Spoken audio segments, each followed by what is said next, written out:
Welcome back to Glow and Flow Radio, the space where women come home to their breath, their inner wisdom, and their peace. I'm your host, and today we're going straight to the core. Because if you've ever found yourself overwhelmed, anxious, overstimulated, or just done with everybody and everything, listen, sis, you're not broken. You're human, and life gets loud. But you can get louder in your spirit. This episode is called Spiritual Grounding Practices, Finding Your Center When Life Feels Chaotic. And don't worry, we're keeping this simple, accessible, judgment free, and beginner friendly.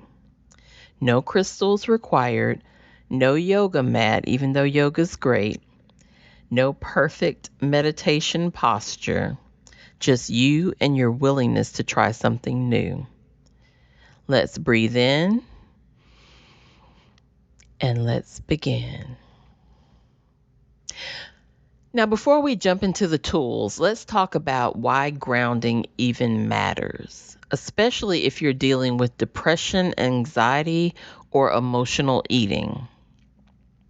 When the world feels chaotic, your body responds like there's some fire somewhere. Even if the fire is really just a to-do list that won't quit, or an emotion you haven't had the space to feel, or a worry you picked up at 2 a.m. and never put back down. And most of us have been there. We wake up in the middle of the night, mind racing with thoughts from the day. This is where grounding comes in. Grounding brings you out of your mind and back into your body, where you can actually make choices instead of reacting on autopilot. When you're grounded, your breath deepens,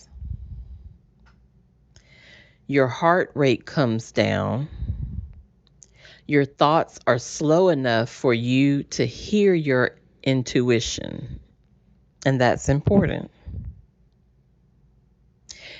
And emotional eating impulses soften because your nervous system stops screaming for comfort. It's not magic, it's biology with a dash of spiritual alignment. Now, let's start with the easiest practice possible, breath work.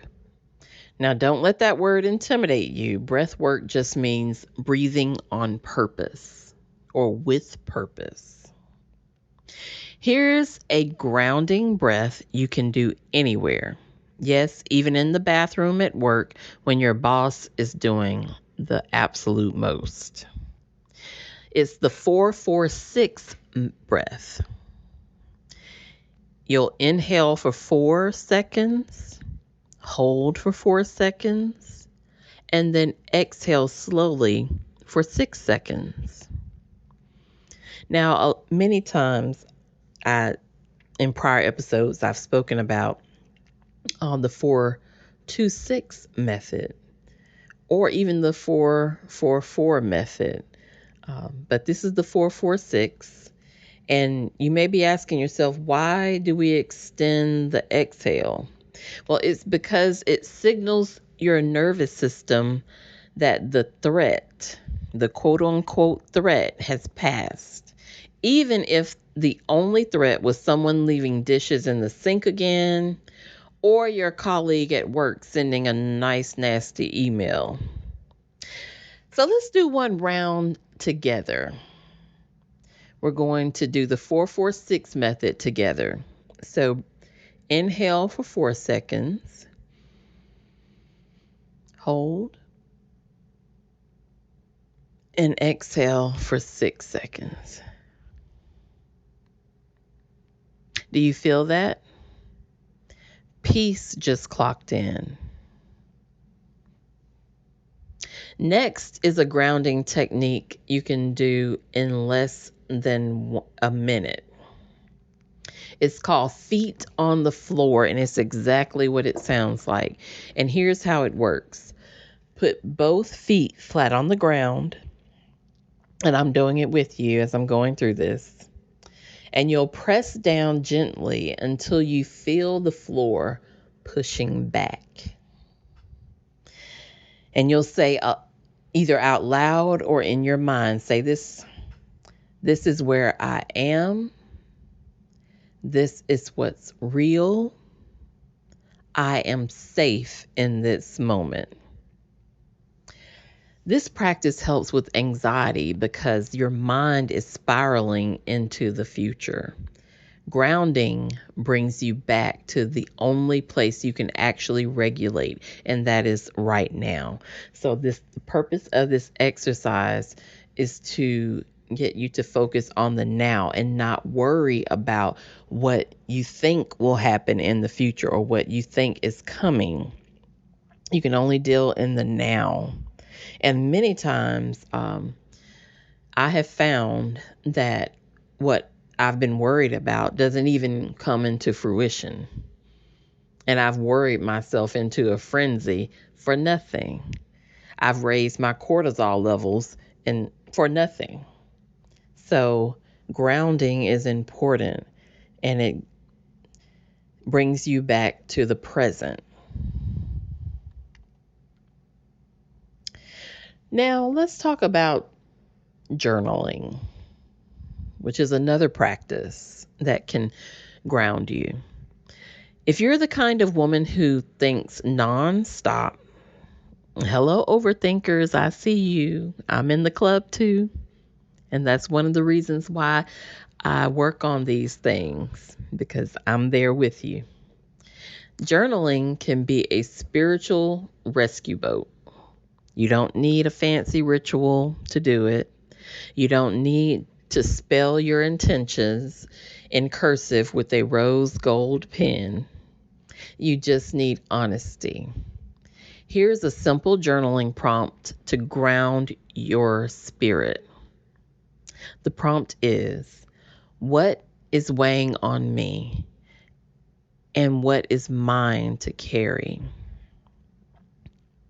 Again, what is weighing on me and what is mine to carry?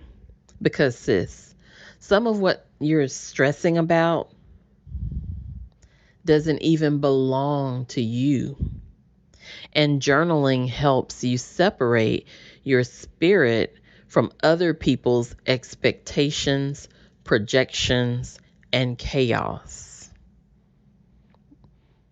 And I love this because it really puts things into perspective and removes you from other people's expectations, other people's chaos, and what they try to project onto you. Now, if you want a lighter prompt, you can use the prompt, what does my soul need today? Not next week, not next month, just today.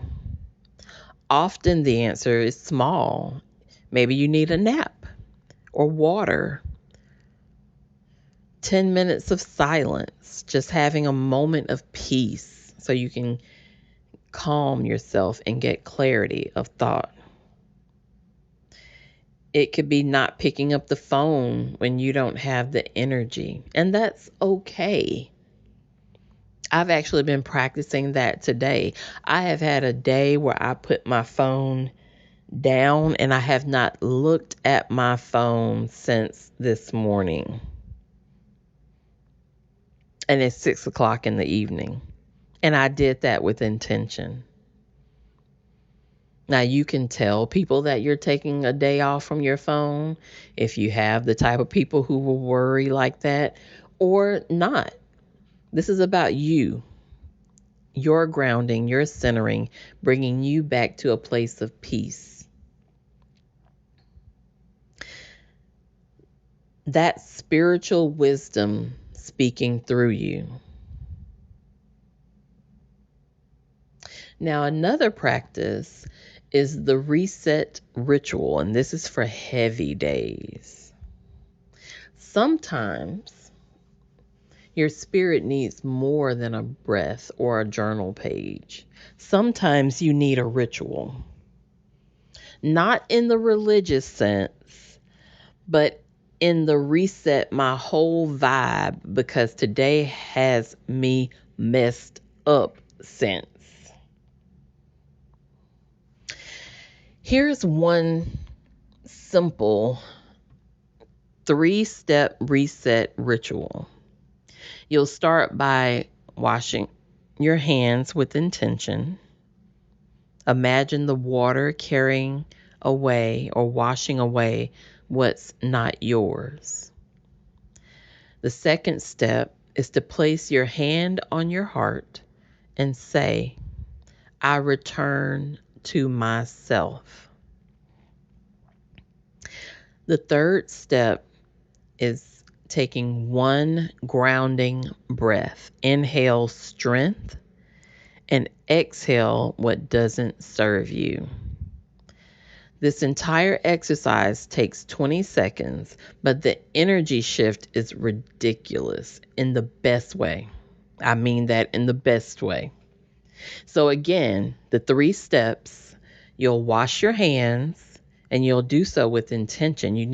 When you wash your hands, you need to be mindful and pay attention.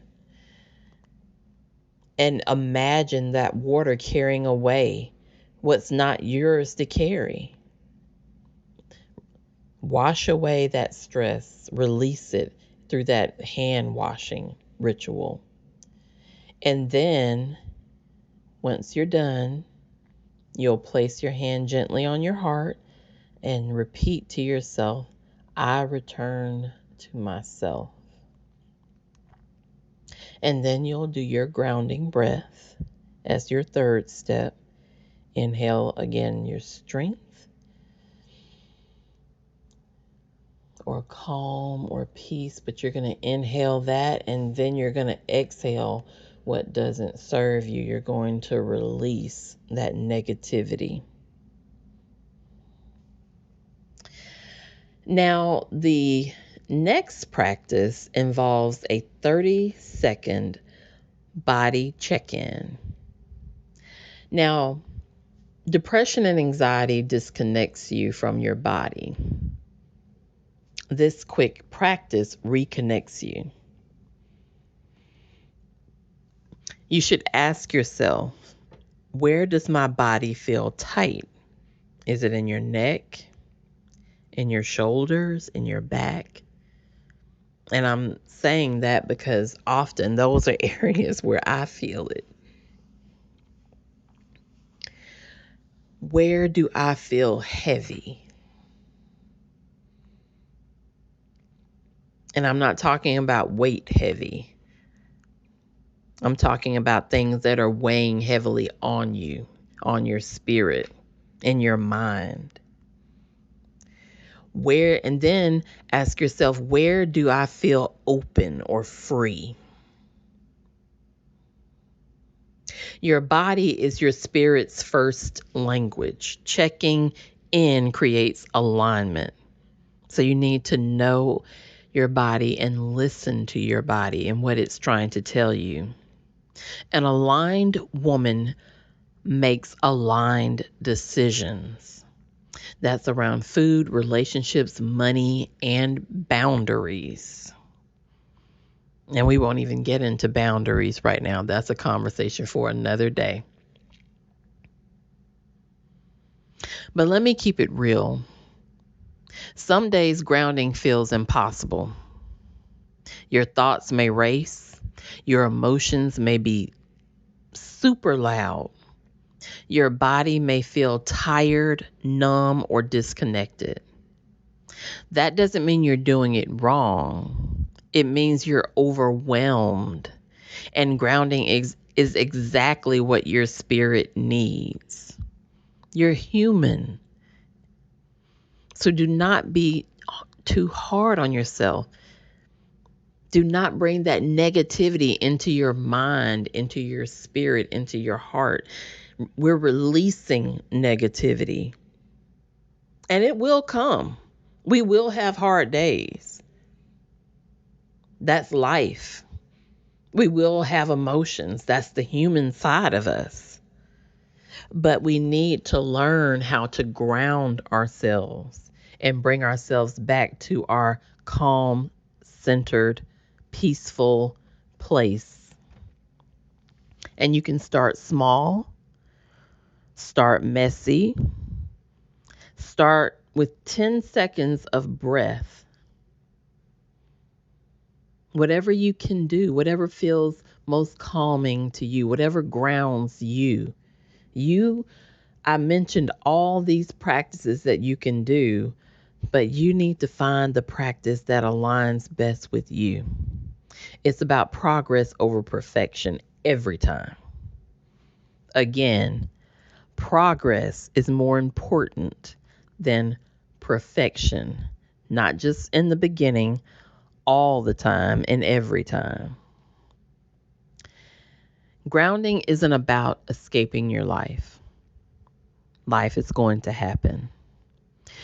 But it is about remembering that you are more powerful than the chaos around you. You don't need special equipment. You don't need spiritual expertise. You don't need to get it right. It's personal to you. You just need moments, tiny intentional moments where you return to your center. And every time you do, your spirit learns the way home a little faster.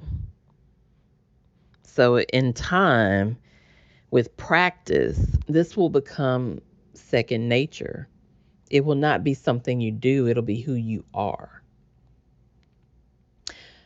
Thank you for spending this time with me today.